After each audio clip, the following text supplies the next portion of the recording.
If you are of the Hindu tradition, it's reincarnation. You will come back over and over and over again. It doesn't mean it's a good thing. If you're a Christian, you will probably be born back in the Garden of Eden and you will live forever because Jesus Christ has saved you. All right? Now, so remember this idea of being fearful of death and wanting to live forever. It's a long tradition. Zeus catches him. And he says, okay, so you want to be immortal? Fine. You will be immortal. You will never die, he says to Sisyphus. What you will do is this. You will wake up every morning. You will make coffee. You will have your bagels toasted with some cream cheese. You'll wear your shoes. You'll go outside. You'll see this gigantic piece of a boulder or a rock in a ball shape. And what you want to do is just push this rock up the hill in hopes of throwing it over the hill. And when you do, you will be happy. And you can live a happy life. Sisyphus is excited. So you know what he does? He wakes up, coffee, bagels, cream cheese, pushes the rock up the hill. He's near the very top of the hill, but he's far too exhausted to take another step. He steps to the side, this rock rolls back down and lands in front of his front door. He walks all the way back down and pushes the rock up the hill again. And he has to do this over and over and over and over again. Go back to your life. It began with you crying for your mother's milk. Then you were satisfied. Then you had some gas in your tummy and someone had to tap your back. Then you saw your kid brother sitting up. And then you said, I want that. Then you saw your kid brother standing up. Then you said, I want that. Then you saw your kid brother walking. You said, I want that. Then you saw your kid brother running. You said, I want that. Then you saw your kid brother riding the bicycle. You said, I want that. Then you said your kid brother is going to school. I want that. Then you saw your kid brother graduating from high school and then college and then San Jose State. You said, I want that. Then you saw your kid brother getting married. You said, I want that. Then you saw your kid brother having kids. You said, I want that. Then you saw your kid brother having a car. I want that. A house. I want that. Then you saw your kid brother being sick and having health care. You said, I want that. Not the sickness, but the health care. And then you saw your kid brother dying, a painful death. You said, well, death, I just don't want the pain. I want to die, but no pain. If you go back to the very beginning of your life, you and I have been pushing this rock up the hill in hopes of being happy.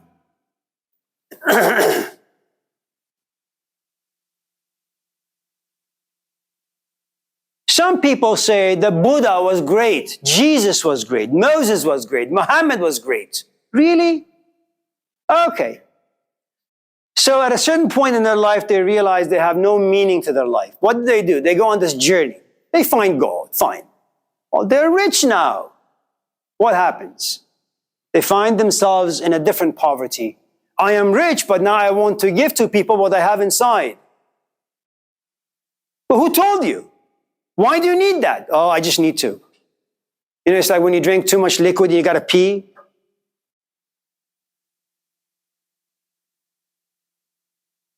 And then you realize people don't listen, so you fight them. But why do you want to give someone something they haven't asked for? Because all of us in this class are chasing after something. It never ends. Why have you given me a son whose heart knows no rest?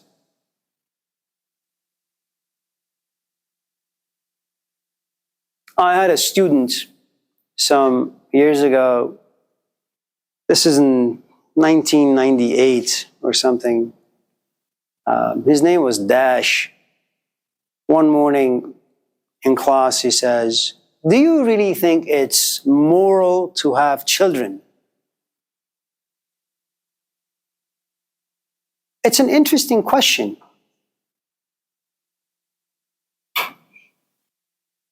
And the answer to that question depends on how reflective you are.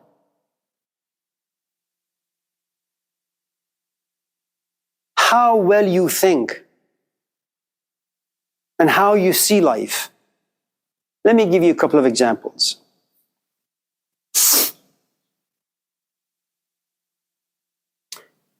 You know, when you're 18 and you go to a party or you just find someone interesting and attractive, what is it that you ultimately want to do with this person? You just want to have sex with them. There's nothing wrong with that. It's just human nature. And what happens sometimes if you're not careful? They'll come back knocking on your door saying, I'm pregnant. You have options, of course. Perhaps you used to, right? So what? You're pregnant because you love children? You're pregnant because you know how to be a great mother, a great father?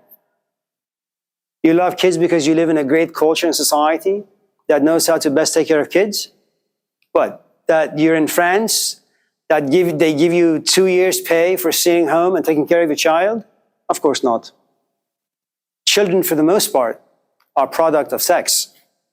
Unless you live in India, Pakistan, certain parts of Africa, where your mother at a certain time will come and tell you, listen, you're 18 now, it's time for you to get pregnant, to get married, get pregnant, have a family of your own.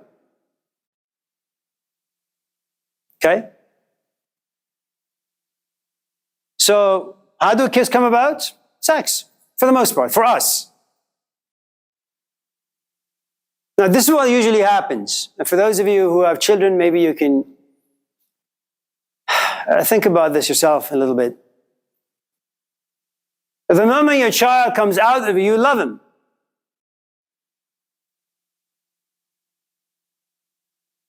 You can't but love him. But as they grow older and older, you'll continue to love him, but you will like them less.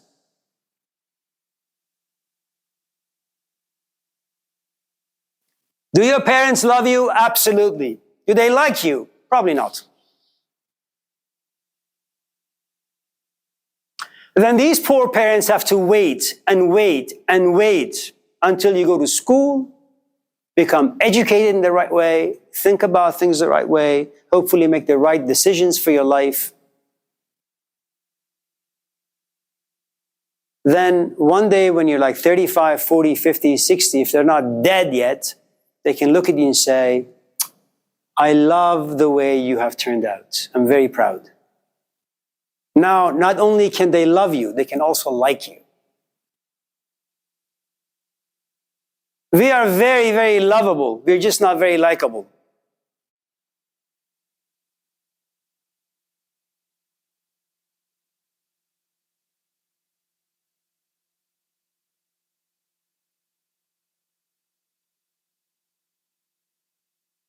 That in itself is a very, very terrifying idea. That parents love, they like, then they begin to dislike because children are rebellious. They want to experiment, explore. They're a complete disappointment.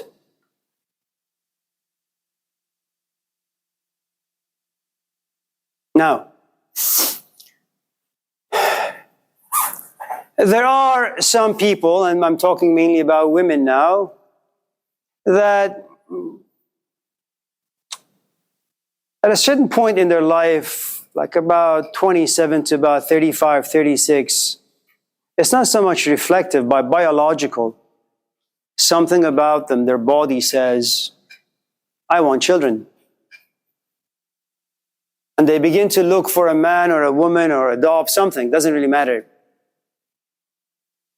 Now, just because your body demands that you have children, it doesn't mean you're a good mother or a good father. It just means that you demand some children, that's all.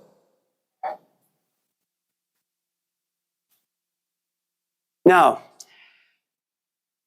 if you happen to be a reflective parent, this is what you'll say. I have a job that makes 100K. My wife has a job that makes 100K. We're about to have a child. Let's leave Oakland. Go to a place like Montclair. Buy a house in the woods, in a gated community, where our child is not exposed too much to drugs, to alcohol, to porn, to violence, to dirt, to smell, to garbage. We'll send them to a private school. We'll hope for the best. But see, this is what reflection does. You look at your bank account.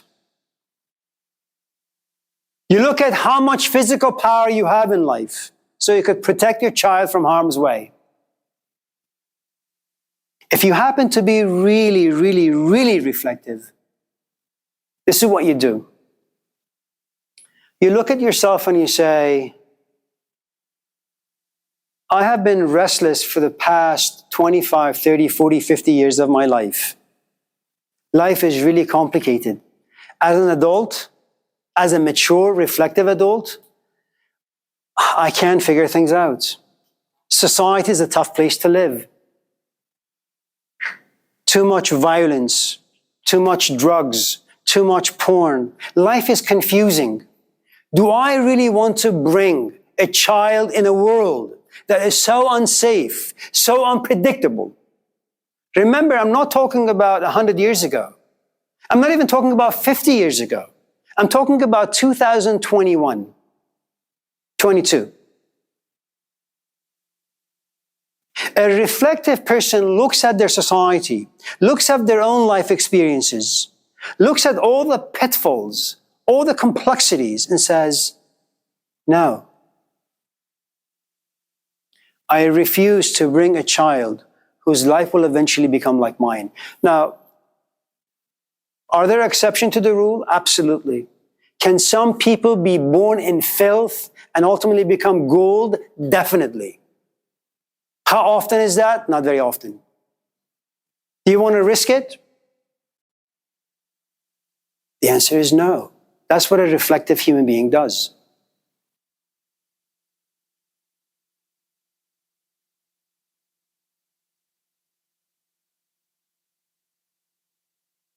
I'm sorry? That's very idealistic. What is?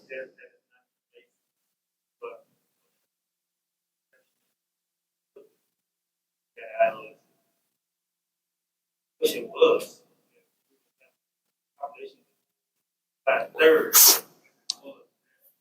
Well, yeah, that's my point. That's the point I was trying to make is people usually have kids because of sex.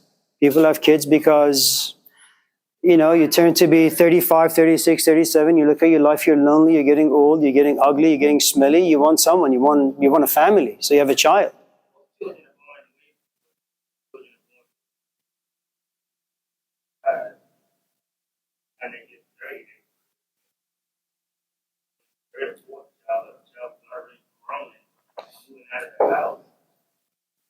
I think you've missed the point.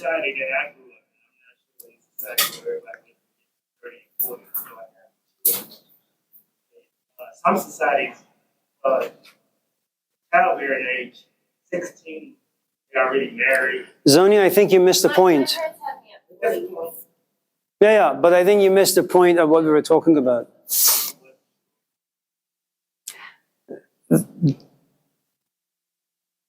That having children is caused by different reasons, that's all. Or not having them.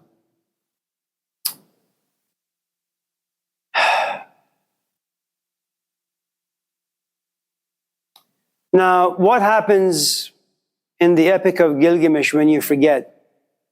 Stan? What happens when you forget the better part of yourself?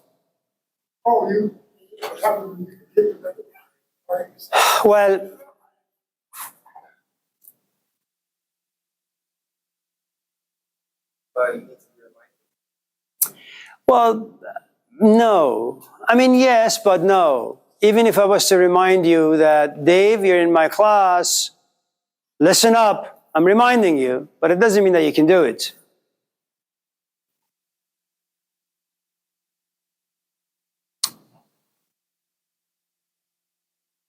This is what you have in at least the Epic of Gilgamesh. You have a guy who is physically very attractive. I mean, have you ever been to a party where you see Brad Pitt?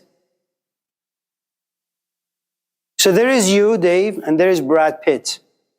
How many people are going to come to you, ask for your signature? 0. Okay? How many of you are going to come to you and ask you on a date? 0. Just focus on that for a moment. That physical beauty itself gives you so much power. Why wouldn't you get drunk off of that? You know how long it's going to take for you to get to this place where you say, I am more than my looks. I want someone to appreciate my interior, just not my exterior. By the time you get to this point where you want people to see your soul as opposed to your face, you have gone out with 5 million women or men where you say, yeah, I'm tired of that game and I want something different now. I want a relationship that contains meaning. And even though your mom may tell you on a daily basis, Dave, you are more than your face. You say, yeah, Mom, I know. You may know, you just don't understand what you know. And because you don't understand, you allow the power of your physical beauty to overpower every other part of you. So when you look at Gilgamesh, you need to understand, this is a man who has physical beauty. Now imagine if you have lots of money. You win the lotto. What are you going to do with the lotto? Your winnings. Well, the first thing you're going to do is buy yourself a nice big house. Hopefully not in Oakland. You're going to take your parents out of Oakland. You're going to buy them each a Tesla. It's going to give you more power. Right? Now, if you happen to be where Stan is, he's going to take his winnings. He's going to buy a lot of buildings. And he's going to make them into shelters. Okay? He's going to make them centers for people who have needs. Physical needs, emotional needs, psychological needs, intellectual needs, spiritual needs. That's not what you're going to do.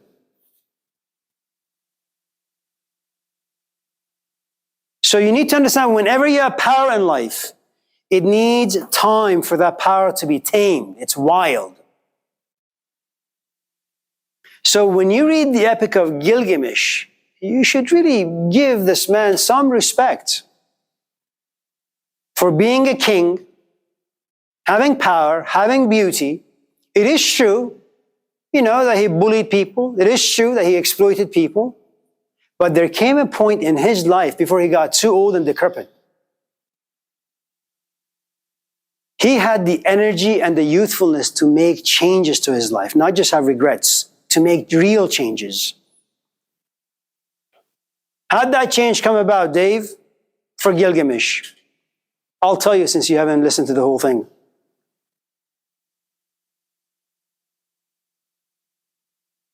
It's not enough for you to say, I want to change. No. It's not enough for you to say, I want to change. You need to have some people in your life who love you. They dislike you tremendously, but they love you. And you know what they do? They pray for you. Your mom prays for you. Your dad prays for you. Your friends pray for you. When I was at the car wash in 1985, our neighbor was this young Indian girl. She lived with her family. Her name was Anusha. She was, I think, 13.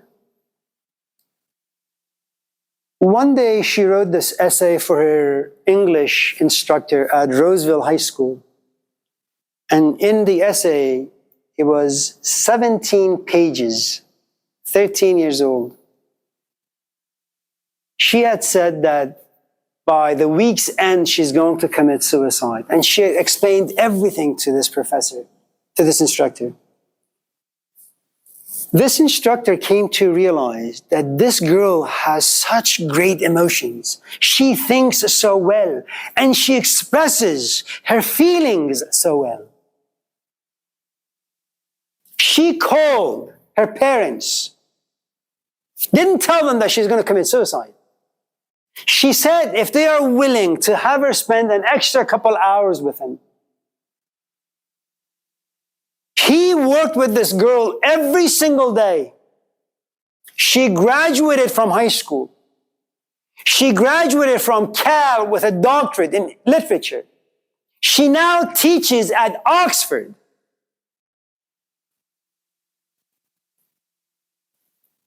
If you got someone like that in your life, that's like a prayer man. They are willing to sacrifice their time, their youth, their energy. It's a shot in the dark. What happens with Gilgamesh? There comes a time where a mother, after having spoken to her kid countless times, goes to church, cries, and says, God, I have done everything in my power. Given him money, he trashes it. I put him to school, pay for everything, trashes it. I buy him a 1-bedroom, trashes it. Everything I give him, the moment he touches it, goes to waste. Help. That's what happens to Gilgamesh. What, you think prayer came with Christianity? Are you kidding? You had people praying for him. Okay?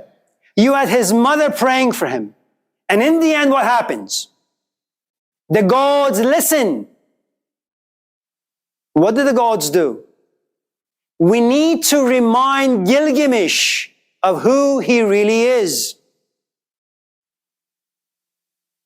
You know why Stan went through the recovery? He remembered who he was when he was 10. And why the hell would anyone go back in time to be reminded of that? Because they get tired of who they've become.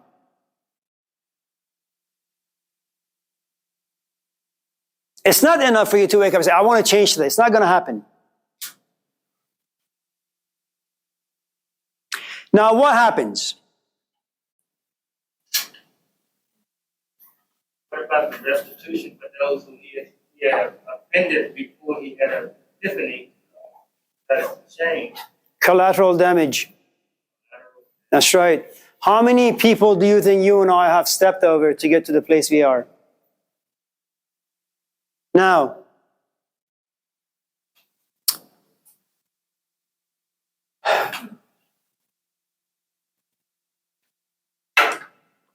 Stan? Can I read something? Sure. This is where my change came. Oh, I'm sick. Sick. I'm sick of my way of life. I'm sick of coming to jail. I'm sick of my insane way of thinking. I'm sick of my sick mind. I'm sick of alcohol. I'm sick of drugs. I'm sick of stealing. I'm sick of being sick. I'm sick of doing the same thing over and over again, expecting different results. I'm sick of not having enough faith to believe that my higher power will touch you, come down, and able to deliver me, and restore me to sanity. I'm sick of not handling my business the way I used to before I become addicted. I'm sick of my addiction. I'm sick of the struggle of keeping my addiction a secret, isolated to hide my insanity. I'm sick of not being willing enough to move on or take serious actions about saving my life. I'm sick of being a slave to drugs and alcohol. I'm sick of being told when to go to bed and when to get up. I was in jail. I'm sick of sleeping on these hard beds. I'm sick of not being able to decide whether I'm going to have breakfast, lunch, and dinner. I'm sick of other people deciding what color I want to wear. His brother, mom and dad, they like you. I'm sick because mom and dad died without seeing me clean this over. I'm sick. Good. So I had to have a change here. There is something really profound about what you have written and what you read, and that's the following. You came to a place of helplessness.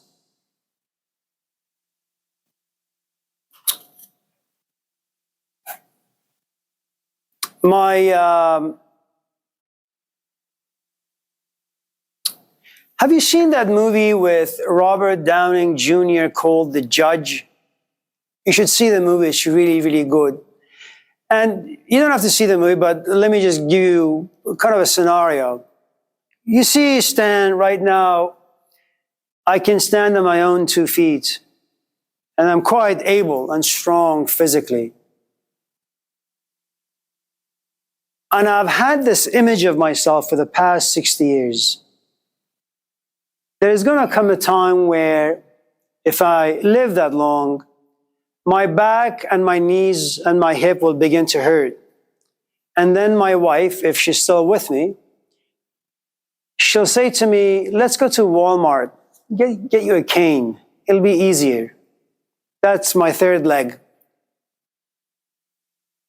And I say, okay, but I'm going to use the cane only around the house. And she has to convince me for like 5 years.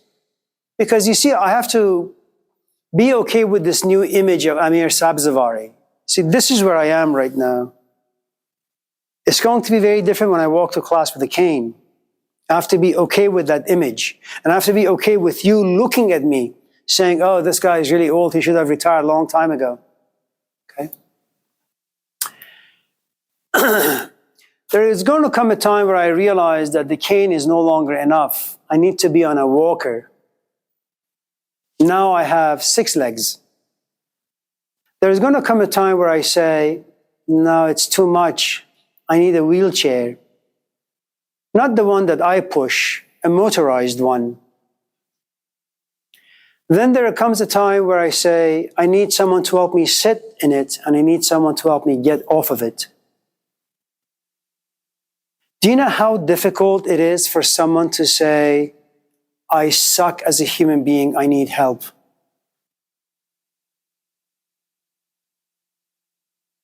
It's really, really, really, really tough. If you're wondering why someone refuses to say, I am wrong, I confess that I am wrong, there's a reason.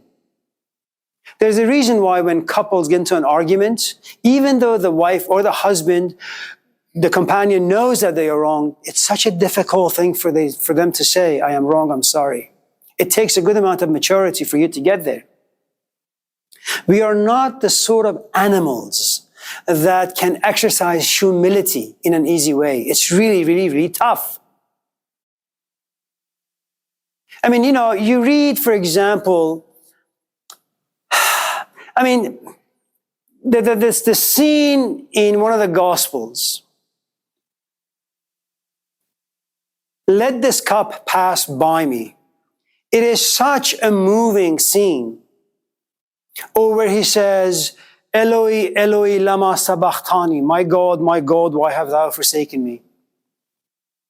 You don't find that anywhere, except when he's in so much pain. When he comes to realize he can't do anything. He feels abandoned. He feels helpless. He feels orphaned.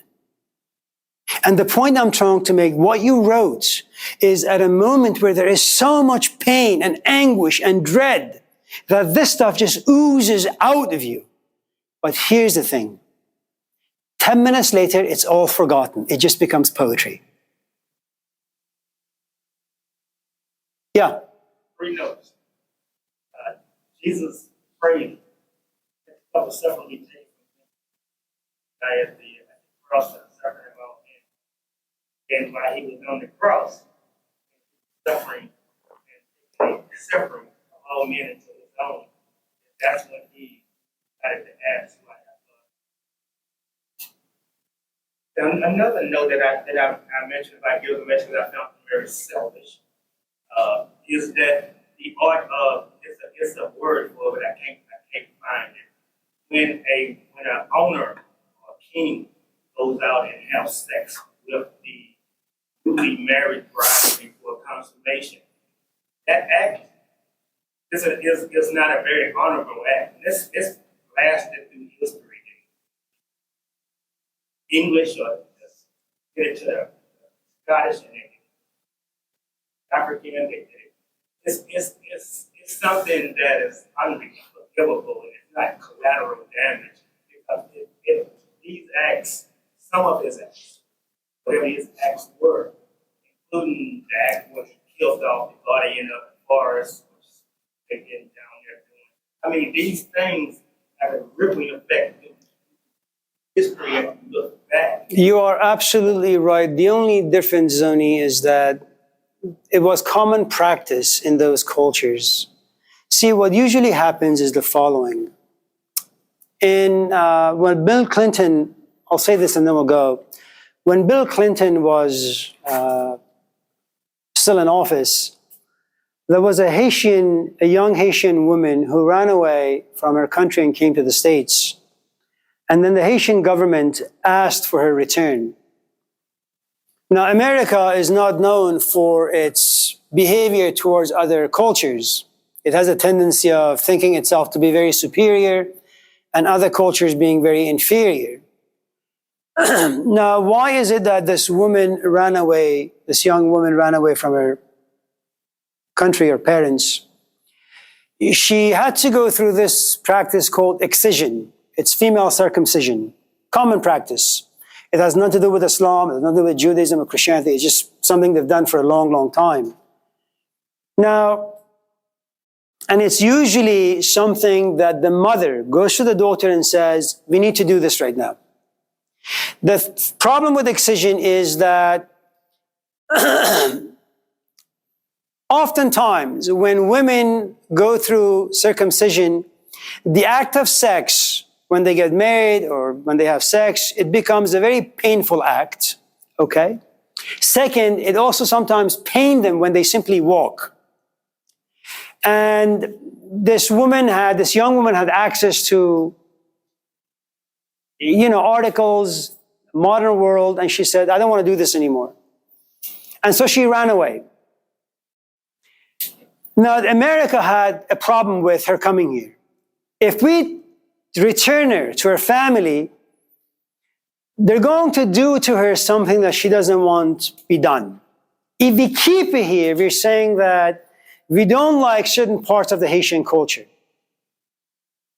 Now, every culture is unique. Every culture has its own rights and wrongs. Should America say to the Haitians that excision is wrong? Or should America accept it? What do we do? No. I understand all of those things. It's you're stuck in the middle, man. Do you say that something is wrong, or do you say something is wrong? Because you're not just talking about this particular case. You're talking about every woman in Haiti who has circumcision. And that's my point. You're looking at the Epic of Gilgamesh through eyes of someone who lives in 21st century, and that's wrong. History comes, ripples all the way through it. It doesn't start from Gilgamesh and end because they found these things in the 1800s. They translated it. It doesn't say that what he did was a story. But there are tons of stories. But it doesn't make it right today or wrong today based on the culture that's doing the same thing. We're still killing, even though the Bible said, thou shalt not kill. We justify one thing over the other. It is an interpretation of the next. Okay, hold on. Okay, Dave and then Lena. I was just gonna say, if we're like judging something that's old, we can also judge the Bible by the same. Absolutely, yeah. And it has been. In the 19th century, with the presence of the Frankfurt School, it's something that has been done to the Bible, but has not been done to the Rig Vedas, the Indian sacred text. It hasn't been done to the Quran. It hasn't been done to the Dhammapada, the Buddhist scripture. It hasn't been done to Tao Te Ching. It hasn't been done to the Analects. Something about the Western psyche changed. It became more secular, it became more scientific, and they said, okay, let us put the Bible under the microscope and see what it is. Whenever you do that, you're going to find tons of inconsistencies, and eventually you're not going to believe in it. Okay, so you're right. We can talk about that on a later date. When we come back on, Lena, yes. I realize it's a terrible time to ask it, but maybe just for next time. I just learned about the idea of universal human rights. Okay. that it's doctrine, and so I just be interested in Sure. about that. Sure. Okay. We can talk about that next time. So have a nice day. Take care. We'll see you on Wednesday.